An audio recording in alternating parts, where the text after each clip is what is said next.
Some years before I discovered Spotify, I used to listen to the BBC Radio 2 on the net.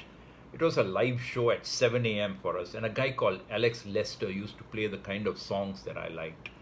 And in between, he'd tell funny stories, and he also aired calls from the listeners.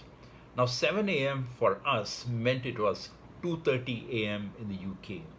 And so, who are the people who are listening to the radio at that time of the night? Truckers driving from one end of the country to the other. Now, if you've seen these truck drivers, some of them are huge, muscular fellows with tattooed arms, often foul mouthed. And they drive these massive 18-wheeler trucks and they listen to the radio to break the monotony of the long drives. Sometimes the driver would call into the station and say, "Hi Alex, this is Chris, and I'm carrying a load of 12 tons of turkey from York to Glasgow for Tesco's." It was a few days before Christmas, I remember. And there was a call from this mother. I think, if I remember right, her name was Della. I don't know why she was awake at that time of the night, but she called in and she said, "Hi Alex, a few months back I was at the supermarket and my 5-year-old son Nicholas sat in the grocery cart as I looked at the canned vegetables on the shelves. How about this, Mummy?" he asked and handed me a can of asparagus. And I told him I love asparagus. In fact, asparagus is my favorite vegetable, but it's just too expensive, son. And I put it back on the shelf. Yesterday, I found this crudely wrapped present under the Christmas tree.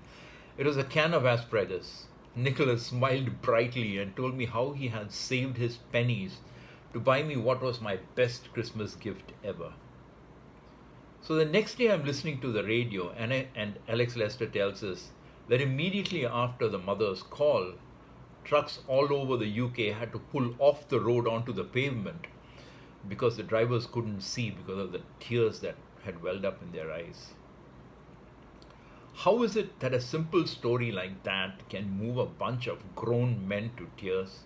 The fact is that humans are wired for stories and we are emotional creatures, and we can't help but respond to storytelling.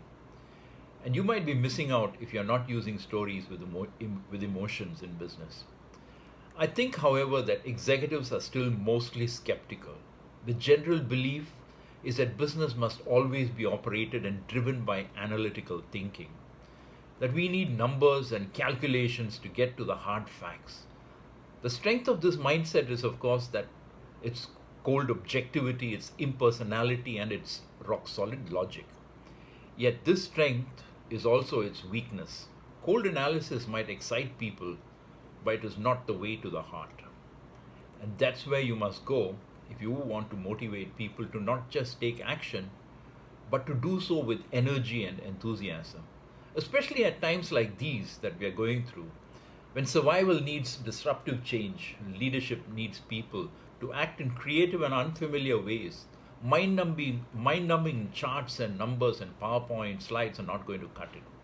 Logical arguments, however convincing, are not going to do the trick. Effective storytelling will. Because people take decisions and we make choices based on feelings, and we justify the feelings afterwards using the rational side of the brain. So whether you're talking to your employees or to your customers or to your stakeholders, the surest way to engage them, to influence them and move them to act is via their heart, through a story with emotion. Are you brave enough to tell one today? I'll see you soon.